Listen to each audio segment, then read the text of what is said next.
Okay, are we ready? Okay, question number 1. This is a question from one of our students' tests. A cylinder has a volume of 24 cubic feet. What is the volume of the cone with the same radius and height?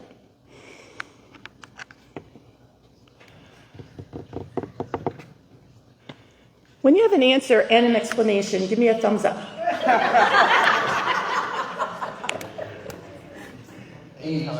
You didn't give me a thumbs up, Mr. Wardle.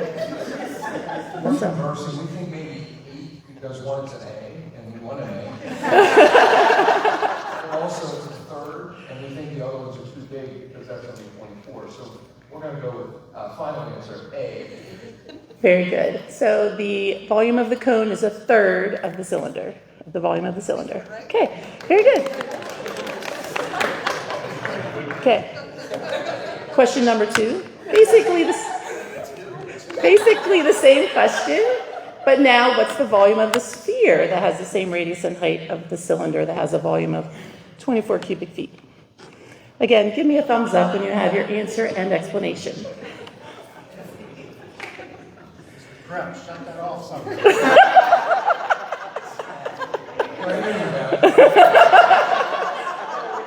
I would ask you to wait until we answer this question and you can go.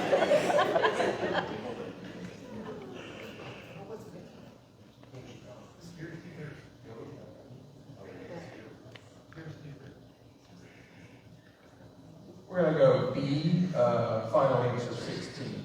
And your reasoning? Because it's not A. So I heard someone over here, Mr. Corman and Mr. Fisher, saying something. Would you like to explain? The sphere is 2/3 of its own. You got it. Good job. Okay. End of the quiz. All right. So, keep going here. All right. So I'm going to talk really mostly about some new things that we've been doing this year. These have been our building goals and focus areas for the last 3 years. Academic growth and achievement, engagement, and well-being. So like I said, we're just going to focus on some of the newer things from this year in each of those areas. Okay. So we're going to focus on academic growth and achievement first. Go back this page here. So we continued math intervention, but we added 6th grade interventions this year for math. We were able to work out a schedule with Mrs. Nace for that. Data meetings and goal setting with teachers and students continued. And Crystal Grossman also led a lot of PD on lesson design. Okay, and one of the big new things this year was the co-teaching. We incorporated the co-teaching model.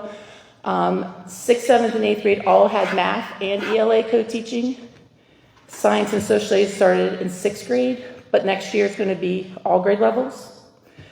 And with more teachers being asked to co-teach, we have a professional development session planned for June 3rd.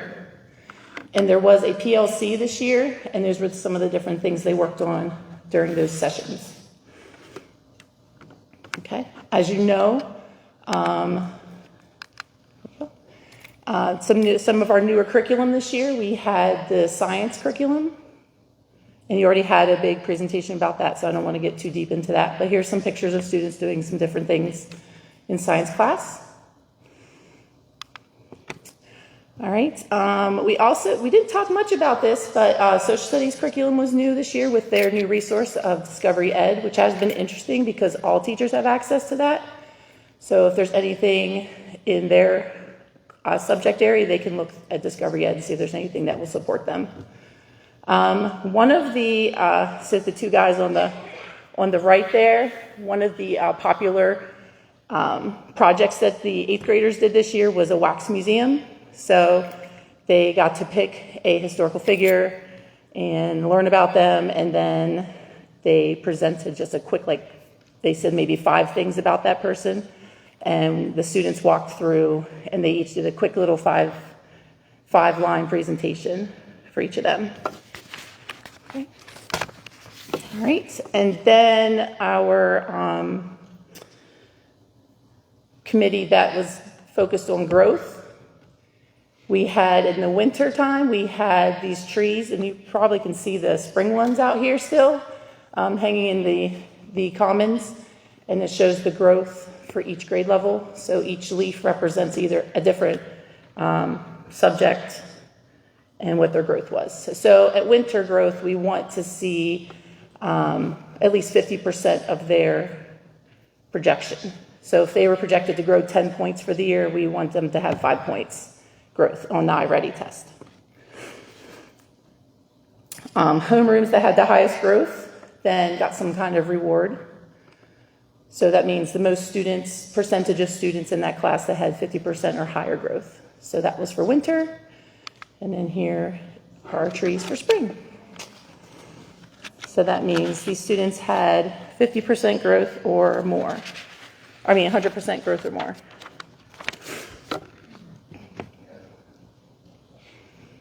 I think every time I went to the cafeteria, it got more full as teachers had time to work on the leaves. Okay. All right, our next focus is engagement. All right. Again, I mentioned Crystal Grossman still working with us on lesson design. So this year's focus was content and substance, organization of knowledge, risk-taking, choice, and novelty and variety, trying to fit those things into our lessons. The family and community engagement focus group also, I'm sure you saw the food trucks out here for Spotlight on Learning. We do different things during conferences. We also do a Veterans Day celebration and do different things like that just to help get the community involved. Here's what our career readiness focus group worked on. They had a different speaker for the students each month, and they tried to get from different career clusters. So the students signed up. They were typically on a Friday, and then they went down. And then they would add that information. So something new this year was their warehouse to keep all of that information, Smart Futures.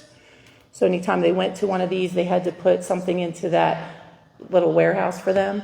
And then there were different activities throughout the year they could add as well. Here's some pictures of some of the guest speakers.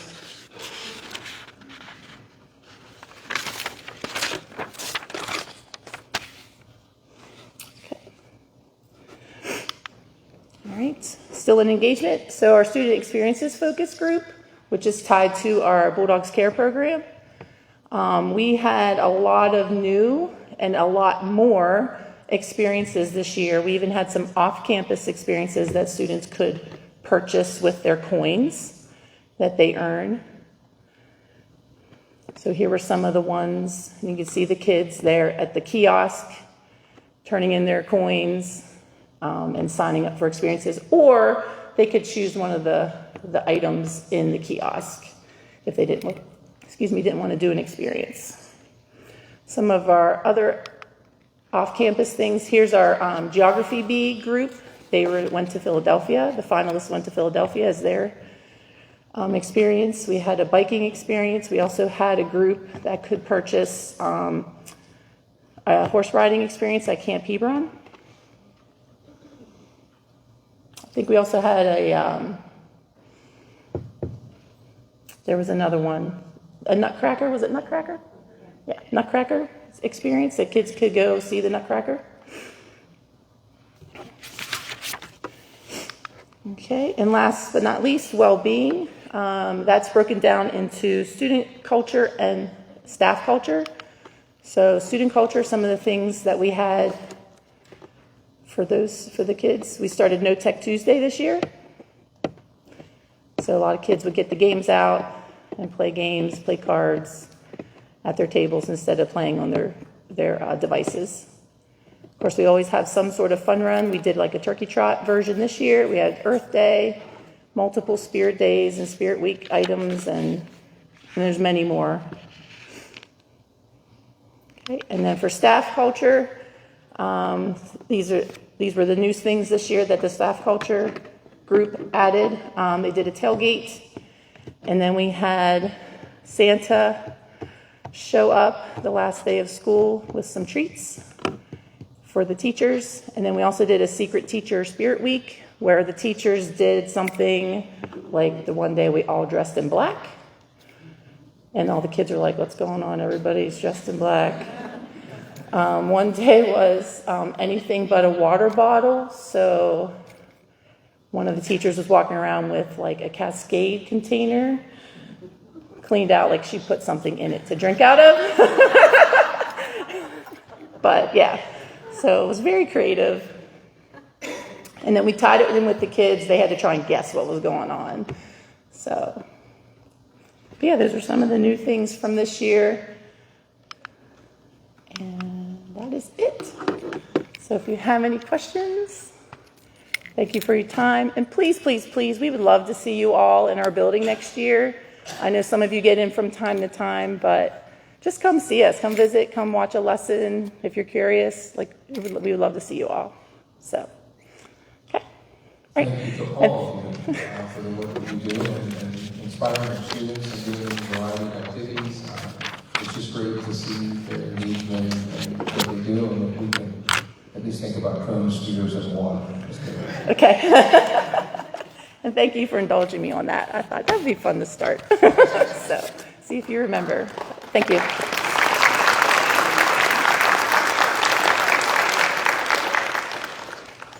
Any other presentations, Dr. Duncan? No, sir. Can you enlighten us about, do we have a teacher finalist with the governor's office, or is that a surprise? But I see it's already published.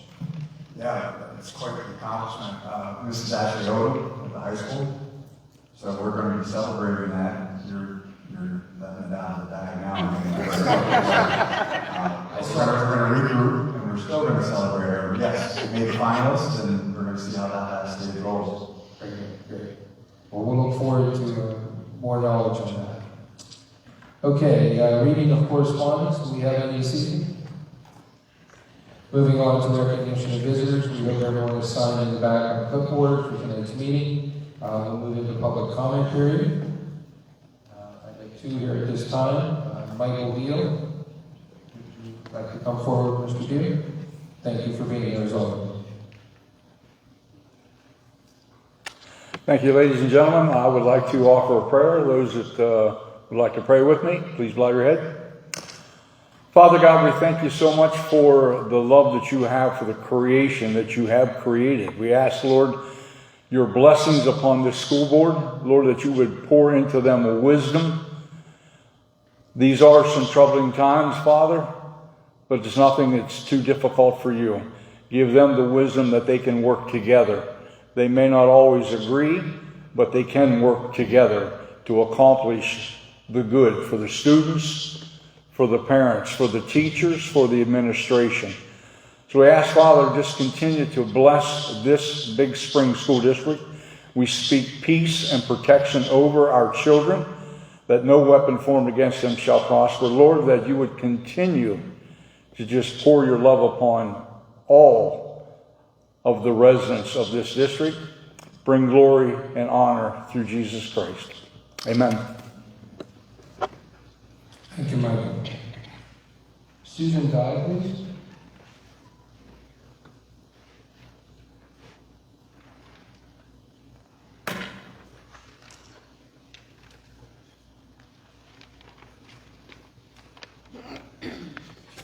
Good evening, everyone.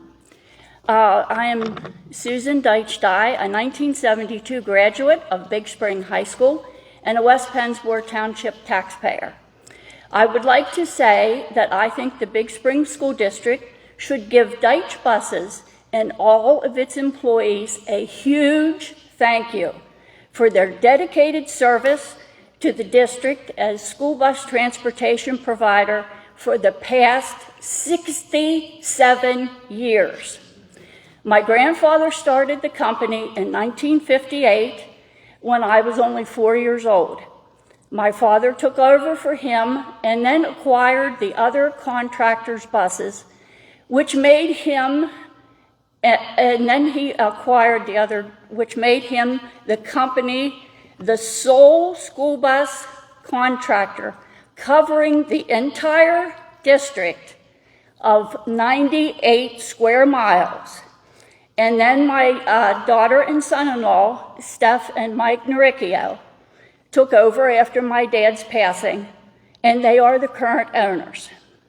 We have bent over backwards to get your kids to and from school, do field trips that needed to be done, and the sports teams to get to where they needed to be when they needed to be there at a reasonable rate charged to the district. And the group of drivers and mechanics that have been with the company over the years have been responsible, reliable, and simply fantastic. So in closing, I would like to wish the school district good luck with your new contractor. Thank you.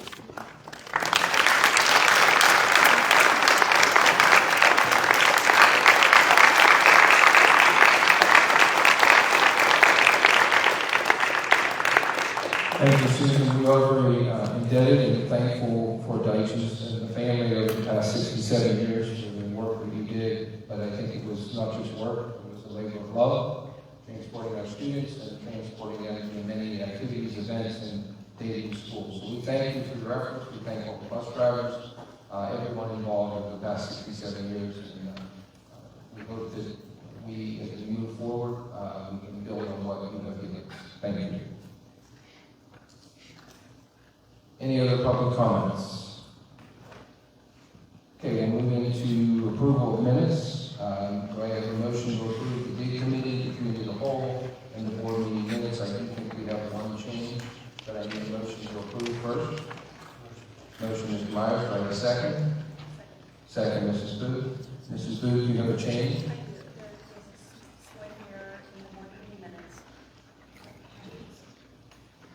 Just a slight error in the word meeting minutes. I just didn't want to let it go. It's slightly inaccurate. On item 9L, there is a correction. It ended up really written in there that the quote I had was from PennLive, which was not correct. It was actually from an organization, a government organization, SAMHSA.gov. So if we could just correct that it was a PennLive article, change it to that. That's it. Thank you, Mrs. Booth. And we note that change in the minutes. Is there any other discussion of the minutes? Hearing none, we have a motion and a second. We note the change to remove PennLive and insert HSA. I assume everyone's voting in the affirmative unless I have a negative or abstain. Okay, moving on to financial reports, payment of bills. We do this once a month. Mrs. Shea, please. General fund procurement card, $15,867.75. General fund checks, ACH and wires, $2,620,473.45. Special revenue, $1,269.33. Capital projects reserve fund, $30,000. Cafeteria fund, $162,305.09. Student activities, $51,659.55. Total non-health funds, $2,881,574.77. Motion to approve the payment of bills as presented. Thank you, Mr. Shea. Do I have a second? Second, Mr. Myers. Do we have any discussion from the floor? Hearing none, I assume everyone's voting in the affirmative unless I have a negative or abstain. Moving on to Treasury Fund report, we have several items there. General Fund down to earned interest year-to-date student activities. These reports are noted and will be looked at further before they are approved. Year-to-date general fund report and year-to-date taxes. The administration prepares the year-to-date general fund report and the year-to-date taxes to the board. The general fund report looks at our revenue and expenses for this year against the budget and compares these amounts to last year. Year-to-date tax summary shows the monthly collections and year-to-date collections and compares that to the two previous years.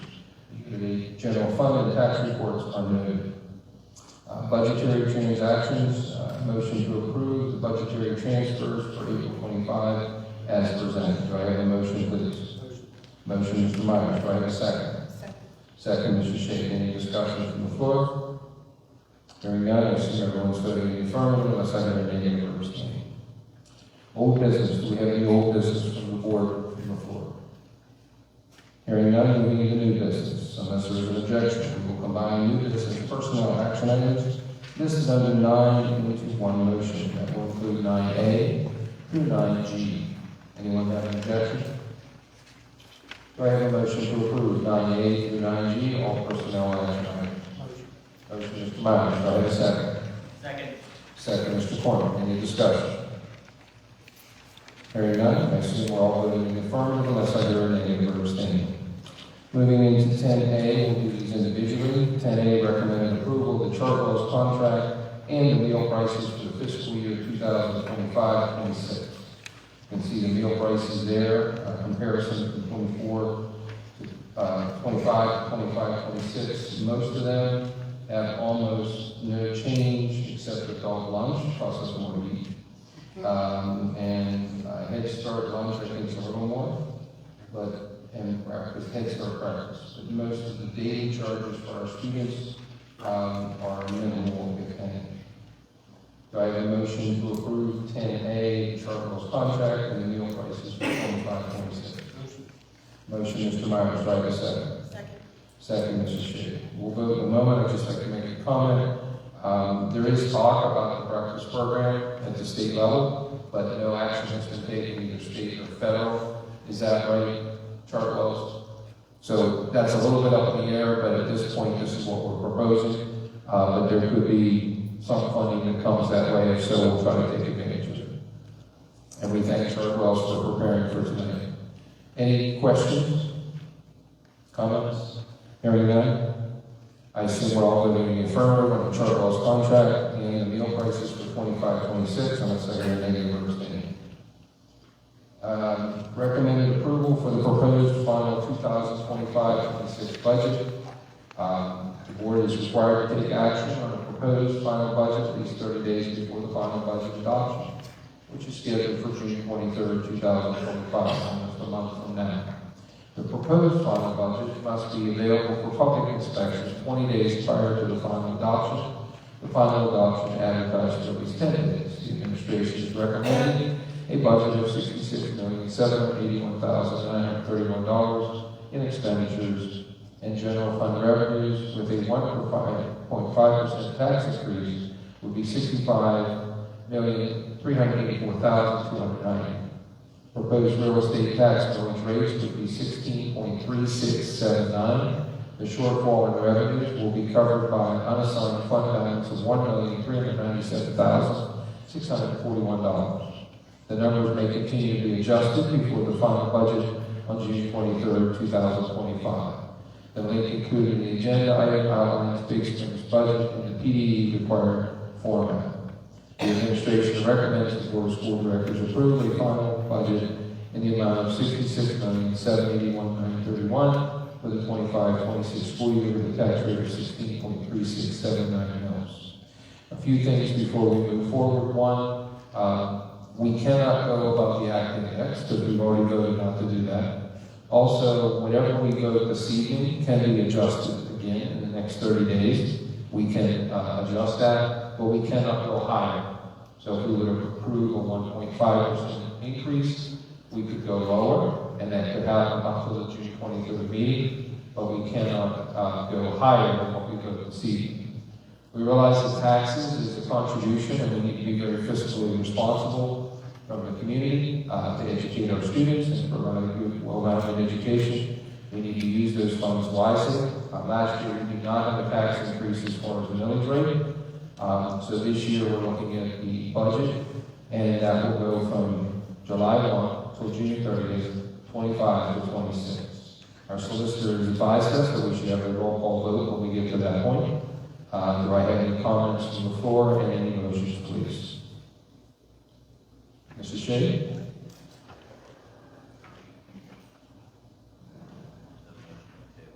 No, we're just having preliminary discussion. I just think there's a few things that we need to keep under consideration, so I just have a few points to make. The budget is based on 7% of the governor's proposed budget. Mrs. Lynch has analyzed historical trends to help narrow the budget gap, which suggests we can expect a smaller surplus this year. Federal funding remains uncertain and could impact our financial situation. Transportation may also pose an unknown factor. We've learned that neighboring districts are negotiating contracts with a higher 7th increase, which is another factor to keep in mind. And additionally, there has been an increase in the amount available for distribution under the homestead and farmstead exclusion. It's also crucial to note the budget considered balance is typically within plus or minus 2 to 3%. Last year's budget, which balanced at a 3% surplus, would have allowed for a maximum of $1.8 million in excess revenue. However, we actually exceeded that amount by additional $3.3 million, resulting in a total surplus of $5,179,378.05. These excessive surpluses have been a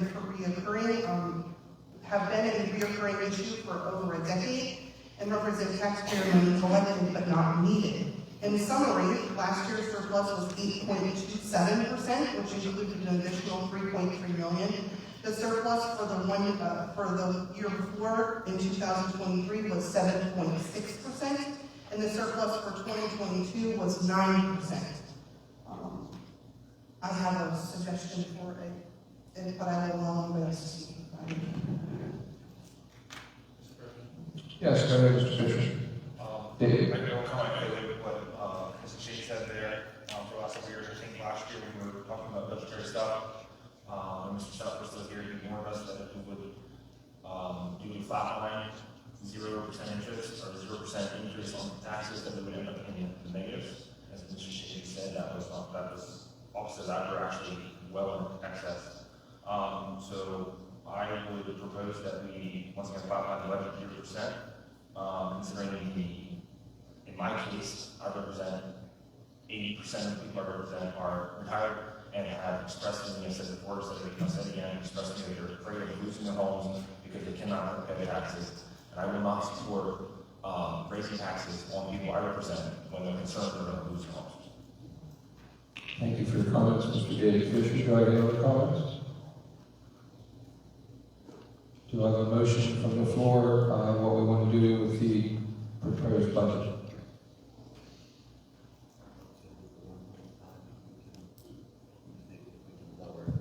So, I mean, this is not holding us to anything at this moment. I'm okay with the 1.5 if we're able to change that within the next couple of weeks, because we'll know more in a few weeks. Mr. King, just referencing you, so tonight, if we would approve a 1.5, which is a recommendation to the administration, we then at a later meeting, probably by the 23rd meeting of June, we could then lower that rate if we chose to do so. Is that correct? Yes, sir. Okay, thank you, Mr. King.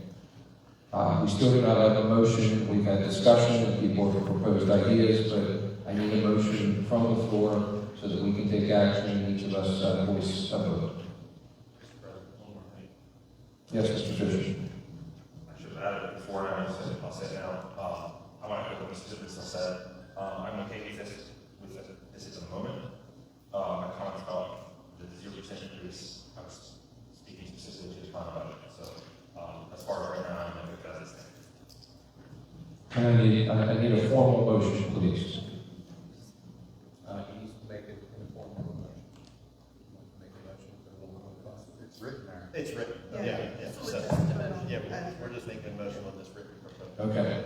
So we have the proposed budget, so it's written for us, as I read it, for 1.5% tax increase. Knowing that we can change it, but we cannot go higher.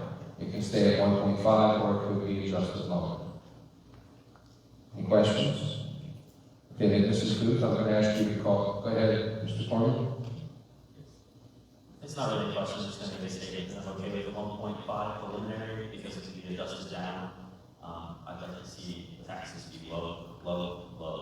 But 1.5 is preliminary and we can adjust it. I'm fine with that. Very good. And we may have more information in a month than what we have now. I don't have a formal motion. No. Motion, Mr. Myers, do I have a second? Second, Mr. Corman. We're going to have a roll call vote unless there's any other discussion. Hearing none. Mrs. Booth, will you please call the roll? We are approving or not. So if you say yes, then you're approving approving the 1.5%. If you say no, then you're not approving that, and we will go by a majority decision. Mrs. Booth, will you please call the roll for a 1.5% increase in the budget at this time? Melissa Ziegler? Yes. Myself? Yes. Mr. Torment? Yes. Mr. Jamie Fisher? Yes. Mr. Kenneth Fisher? Yes. Mr. Eckerstill? Yes. Mr. Myers? Yes. Mrs. Shade? Yes. And Mr. Wardoff? Yes. Vote is 9-0. So at this time, we have approved a 1.5% increase. By the June 23rd meeting, that could be adjusted, but it could only go down. It cannot go above 1.5% increase in taxes. I thank the board for diligently preparing for tonight, and we'll watch the numbers as that more discussion between now and the 23rd. Okay, moving along to 10C, recommended approval of request to apply for 25-26 grants. Mrs. Donato, Director of Curriculum and Instruction, received the following request to apply for and participate in the following grants. Rebecca Wingham, Pennsylvania Beal and Classroom. Rebecca Wingham for King Arthur Bake for Good Bourbon. And Rebecca Wingham for a popcorn pep contest. Do I have a motion? The administration recommends the board of school directors approve the request to apply for participation in grants as presented. Motion, Mr. Myers, do I have a second? Second, Mr. Shade. Any discussion? Hearing none. Assume everyone's voting in the affirmative unless I hear a negative or abstaining. Moving on to 10D, recommended approval of team travel. Mr. Penner is recommending the boys basketball program to attend Ohio women's basketball team camp from June 6 to 8. Housing is provided on campus and the team travel via school vans and vehicles. The administration recommends the board of school directors approve the travel as presented. Do I have a motion, please? Motion. Motion, Mr. Shea. Do I have a second? Second. Second, Mr. Farmer. Any discussion? Hearing none, I assume we're all voting in the affirmative unless I hear a negative or abstaining. 10E, recommended approval of renewal of membership. Dr. Bronte received correspondence regarding the renewal of the following membership. The Pennsylvania Association of Rural and Small Schools, 25-26 membership. The administration recommends the board of school directors approve the membership renewal as presented. Do I have a motion? Mr. Myers, thank you. Do I have a second? Second. Second, Mr. Corman. Any discussion? Yes, question, Mrs. Booth? Dr. Conte to give us a little overview of what this does for us.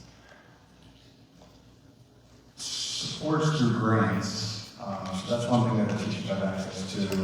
One of the big is that this particular organization was instrumental in the Fair Funding Act. So by having us participate with other districts, we were part of that advocacy, and that advocacy has trickled into Harrisburg, and that's why we ended up with more money last year, because the advocacy fund came through. Also, I serve on the board of governors for that particular organization, so that's something that we spend a good deal of time advocating for districts like us, rural or small. How many are considered small? Like, what constitutes a small? Yeah, current membership is over 250. Out of 500? Correct. Yeah, it's an all-time membership high. And when we go to the Capitol and we have advocacy for certain causes, the number of membership really carries weight with legislators. Thank you, Dr. Durante. Any other questions? Hearing none, I assume we're all voting in the affirmative unless I hear a negative or abstaining. Moving on to 10F, recommended approval of the DIG staff survey. The Disenrollment and Grievance Committee recommends the approval of the school performance snapshot staff survey for distribution to staff. Do I have a motion, please?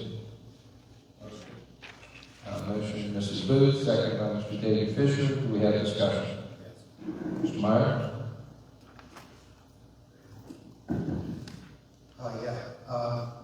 I was wondering when this was being proposed to be administered or given. I had a question about that. I know if it's like tomorrow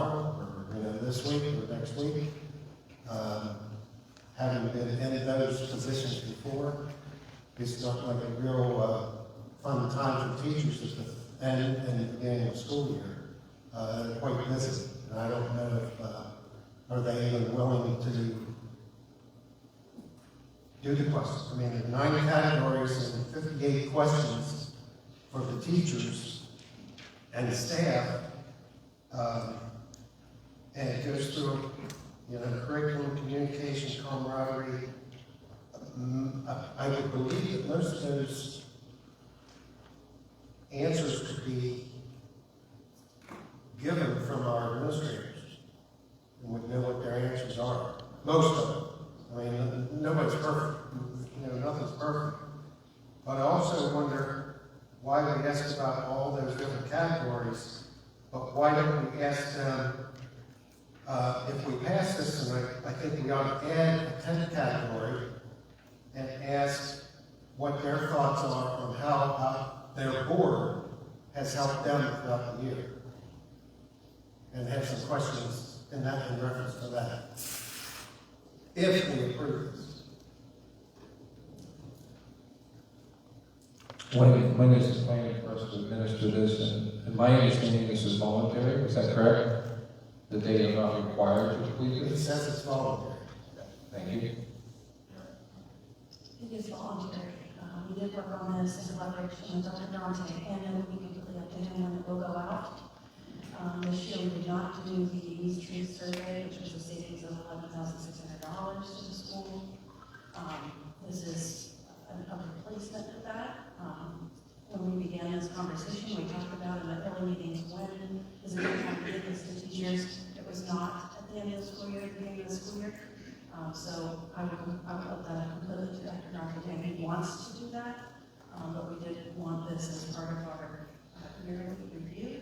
And the questions were formed, and administration had ample opportunity to provide their input. So, but if anyone wants additional questions, I did put, which I think we kind of just overlooked in the meeting, I did put an open-ended question. Most of the questions were just closed. They could choose to answer, or they can choose not to answer every single question. But the last one is just an open blank that they can write answers. So if there's something that they want to tell us as a board, they can.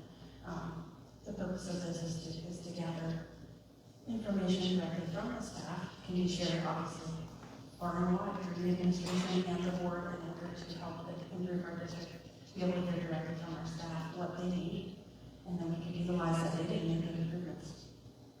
And this is good. You don't think that the teachers and the staff approach their administrators and recommend improvements, recommended things? I mean, don't you think this is already done? I think they may, but they also may not feel that they can do that. Through the course of the committee, several people on the committee have heard from staff that didn't feel comfortable doing that.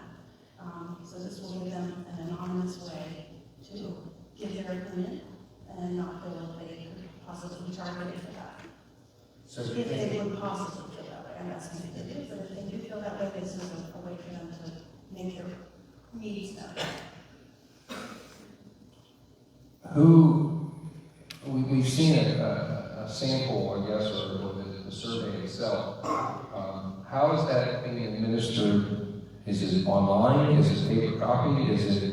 How is it being administered, and who is collecting the results?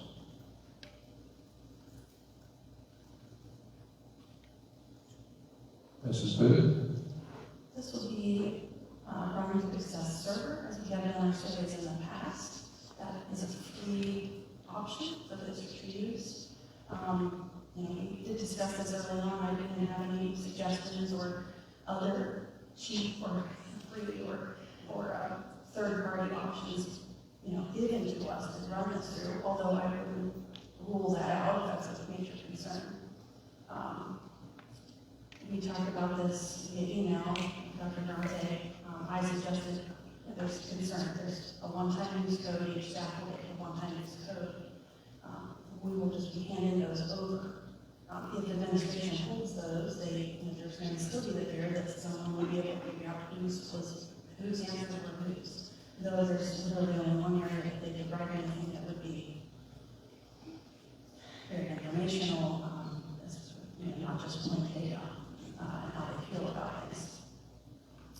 But if that was handed over to a trusted staff member that could clearly distribute those little codes to the individual staff in a way they see fit, I think that might dispel some of the fears that someone's going to know who got what code. Mr. Foreman? Yeah, so the way it worked for the parents when it was out for the parents who left the school district, they got a code, the administration sent out the code to them. The code is used to get them into the survey. Once they get in the survey, that code is deleted out of the system. It's marked non-functional, but that code is in its own database just for access. That database does not correspond to the actual database for the results. So when that person uses the code gets them in. Once they start the survey, they are assigned a randomly generated number. That randomly generated number cannot be linked back to the code that they used because the two databases are not linked. Then they answer their questions, and then the data that we see is a conglomerate of all the answers in bar graph form. So unless somebody gave away their identity by saying, my name is Stacy or something like that, there's really no way to connect back to who it was that answers the questions. So who receives the data? It is a server on the internet. You said once we see the data, like who's we? So Dr. Durante has access to the system. I have access to the system, and Julie has access to the system to see the results. I'm the only one who has access to the system to design the survey. So whatever questions Julie gives me to put in, then I put the questions in, and we make the survey live, and then you just go to the web address, put in the code, and it signs them in, and then they put their answers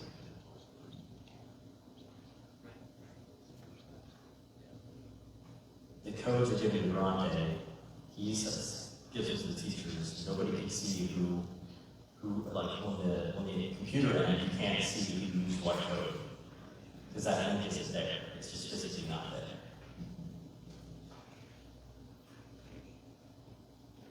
The results are for the board and administration. So are the results going to be made public?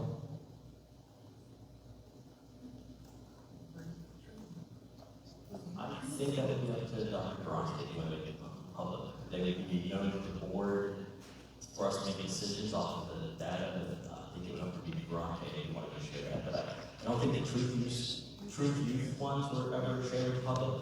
So I would bet that this was not shared with the public either. So the committee won't even see the results. And the survey is anonymous. The survey is voluntary.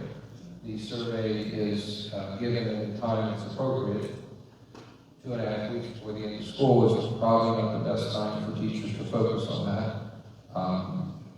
Other comments or questions? When were you hoping to have this data received by? Or is this just open until the next school year? What's the time frame? I would expect once Dr. Bronte sends it out, that and then Bronte and the committee or just Dr. Bronte decide how long he wants the survey to go. But it could be open for as long as we want it to, or it could be closed within a short amount of time, depending on what the needs are.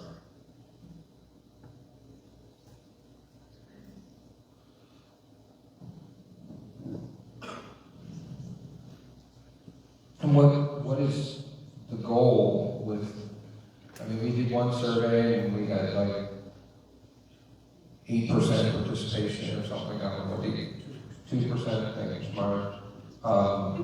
What is the goal of participation, and what is the goal to be able to make value decisions? If 3% of the faculty say this, does that mean we're making a change?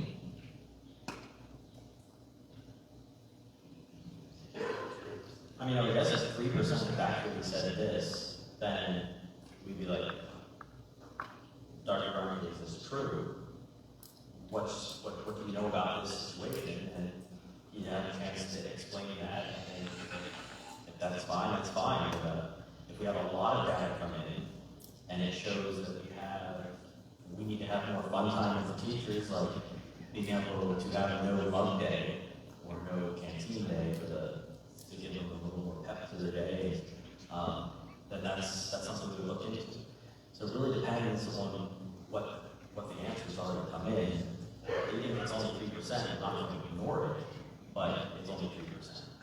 I'm still going to say, hey, you know, you have this little uptick here in data. Do you have any suggestions on that?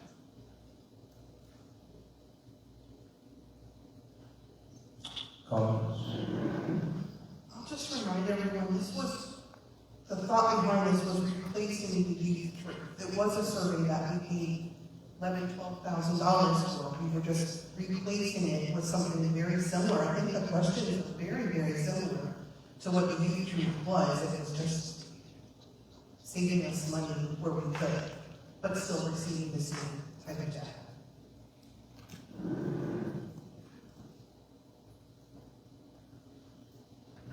Okay, we have a motion and a second, Donna, is that correct? Gotta look back. Yes, we do. Motion by Mrs. Booth was seconded by Mr. Fisher. I thought, okay. More discussion or amendments or whatever we want to do before we call for a vote?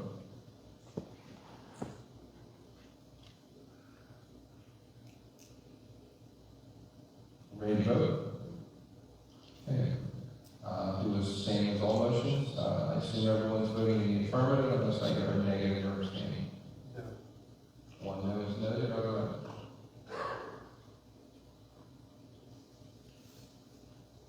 Okay, so at this point, it is approved, and the DIG committee will need to work, and Mr. Foreman with Dr. Bronte to see the best time to make this move forward. 10G, recommended approval of bullying incident reporting draft. The Disenrollment and Grievance Committee recommends approval of the bullying incident reporting instructional graph to be added to the website under the Parents tab. Do I have a motion? Motion. Motion by Mr. Foreman, second by Mrs. Booth. Do we have discussion? I have a question. What level of bullying constitutes a grievance? In other words, what data was collected and how is that being interpreted that now shows up on the graph? It's just the numbers. It's phone numbers of how who to contact. Oh, okay. And they go through that now? No, there's nothing on, it's just added to the parent page, so anybody with question as to who they're to question or who they're to report their grievance to. So this is more That's all it information. is an instruction, you're from Oak Flat, this is who you go to, that's all it is. Is that any more questions or comments? Foreman? Yeah, it's more like a flow chart than a graph. It says, here's your first person contact, here's the second person, here's the third person. And that way the parents know the chain of command. And so they're not confused, because I've had lots of parents who are like, I don't know who to go to.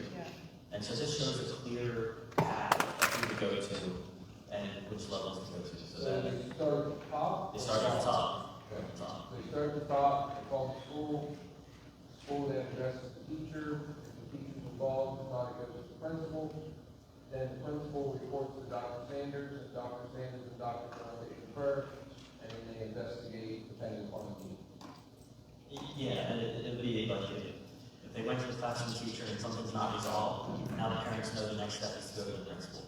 If it's not resolved by the principal, the next step is to go to Dr. Sanders, and then again, they're still not satisfied with the resolution, they can go to Dr. Bronte. So this is all in-house as far as reporting goes. It's a reporting, maybe not graph, maybe a reporting chart, so that others can know where to call and how to move forward.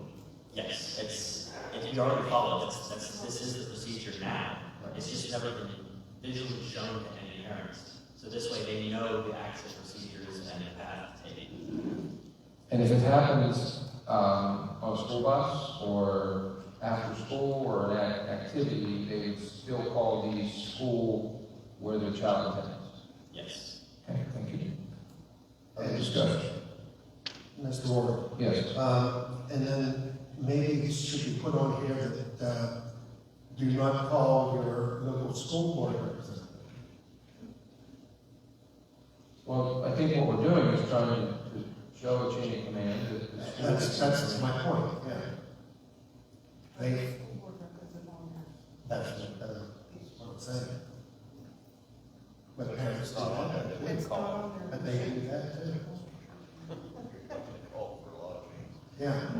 Currently, there's nothing on the website about the chain of command. So all it's doing, under the website, under the parent section, it has a whole bunch of documents and things, and this is just going into that section there for parents to know what to do.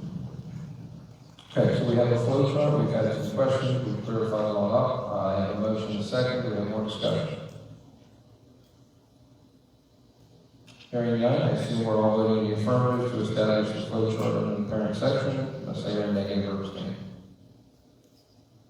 Okay, 10H, recommended approval of school property utilization.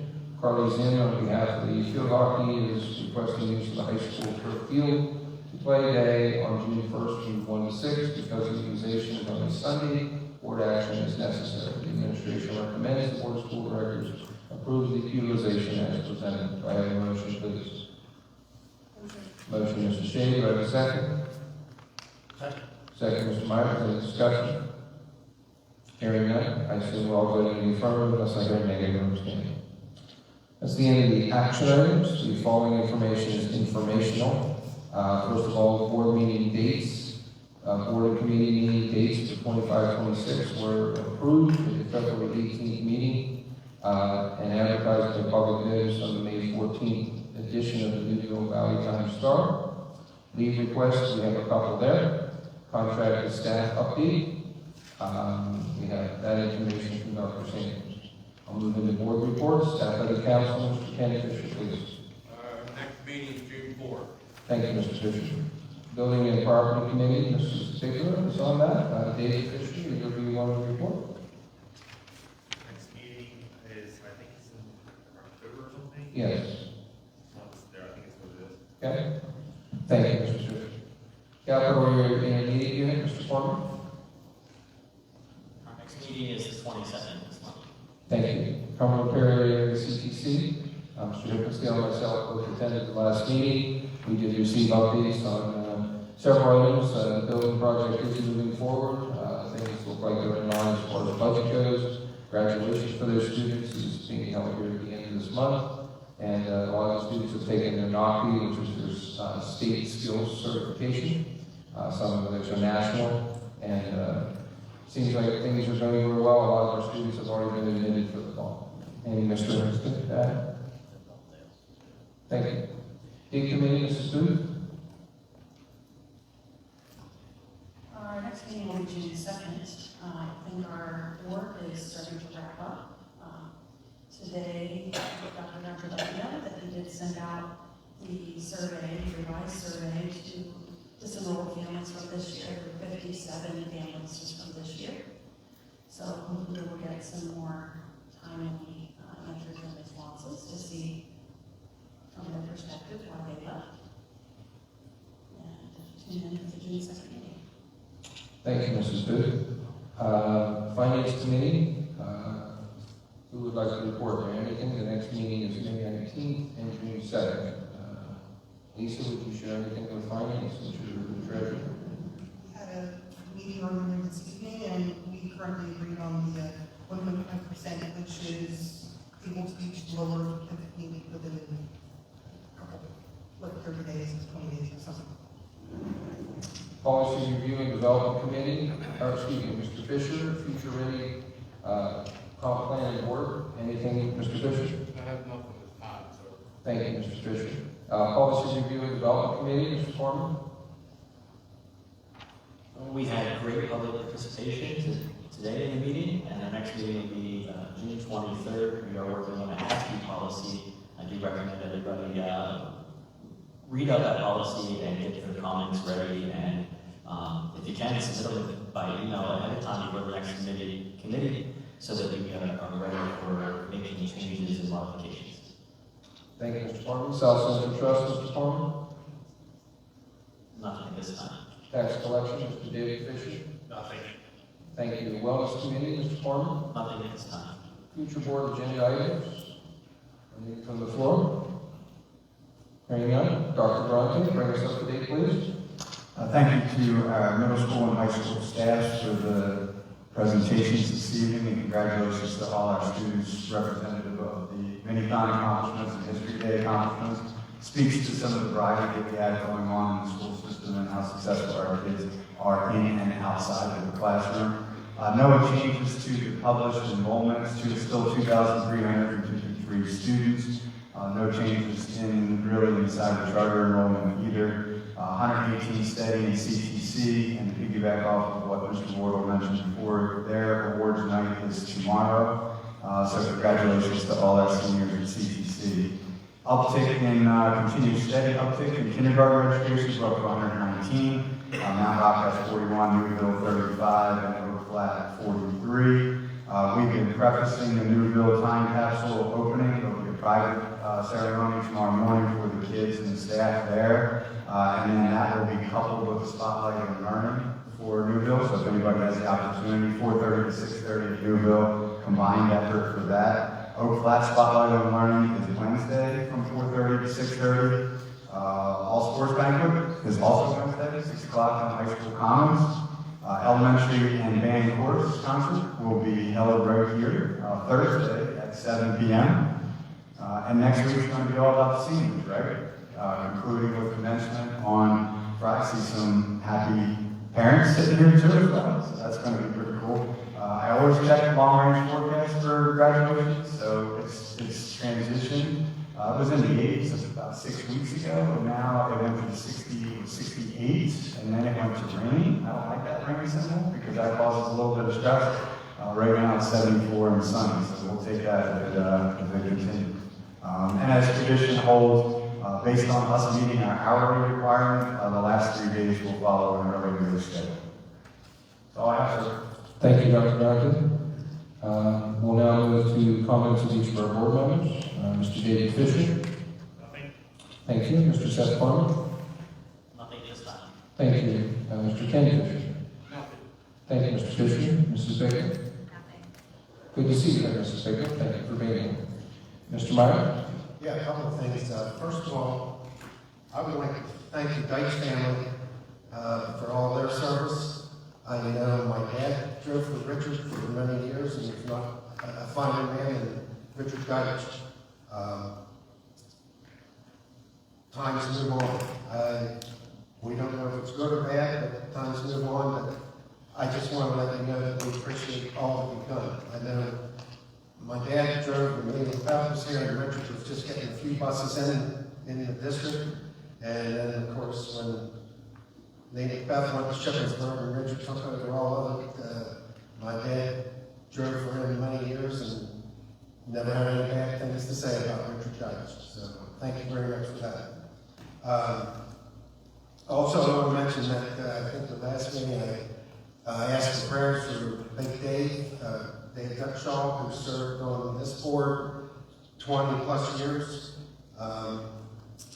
He did pass away, as we all know, and his service is out at Camp Religua on next Tuesday at 4 o'clock. So keep your thoughts and prayers with his family. Thank you. Thank you, Mr. Myers. Mrs. Shade? Thank you, Mrs. Shade. For a stop. Can you make something up right now on the spot? Give us 2 minutes. Something. Mrs. Booth? I would also like to thank that family for your service to our school district. And we in particular, since we moved here, have had a wonderful bus driver who generations have had, Karen. And she has a smiling face every morning, and our girls love her. And they get special treats after school some days when my daughter brings up the lady for them. So I really appreciate your service to the school. And also the class of 2025 is about to graduate. 25 years after my graduation, my son is about to graduate, my oldest, and I'm very grateful to all the educators that have poured their hard work and effort into his class and him as well. This class went through a sudden shutdown of school in their 7th grade year, which no doubt changed the course of their lives. 8th grade had been practicing basketball with masks on their faces. Some of them didn't make it through the practice and keeping their lunch in place. And so their middle school experience was far from normal than what we experienced 25 years ago, and plus when I was in middle school. This class as well, when they were in 8th grade, their PSSA scores gave me a sense of dread for their future. I was very concerned about that being the last year we were going to really mark where they were. However, here they are about to graduate. Just as other classes already have, and if you more well, the class of 2025 overcame what the world dealt them that year.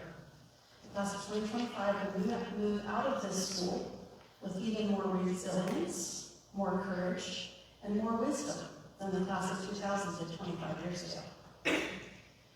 They will grow into our heroes, hard workers, dedicated servants, parents, and great Americans. Thank you to all our staff, no matter what your pay grade is, who helped this class grow and succeed, and have completed another year just doing what you do every day, day in, day out. Thank you.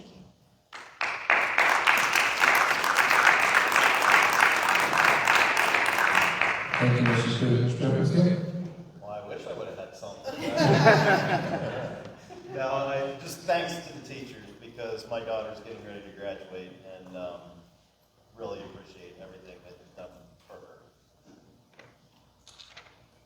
I would just share a couple things. First of all, tomorrow is our primary. I encourage everyone to exercise their opportunity, their right to vote. Many offices is important, so I encourage you to vote tomorrow. The polls open at 7, close at 8. Second of all, there's a close by school that's close to my heart. I would challenge all our students to dream big. I learned what the Elite Eight was. I learned what the Final Four was. And on Thursday, I'll be transporting the Dickinson College men's lacrosse to the national finals in Gillette Stadium in Boston, Massachusetts. My wife says start back. But quite an opportunity for those young men close by. I know we don't have lacrosse here, but it will be on TV. I don't know where you find it at 7 o'clock on Sunday night. And graduation, commencement. It's not the end, it's the beginning. It's the opportunity for our students in 2025 to move on to great things. How did we get there? Because of all of you. You're sitting here tonight because you care. Because you want the best for our students, the best for our community, and the best for the future. I thank you for your involvement, for coming and listening, for participating, for making a difference. So when those students walk across that stage, your future is bright. Thank you all for coming this evening. Do I have a motion to adjourn? Motion, Mrs. Shea. Do I have a second? Second, Mr. Myers. There is no discussion. Unless I hear any other abstaining, we are adjourned. Thank you.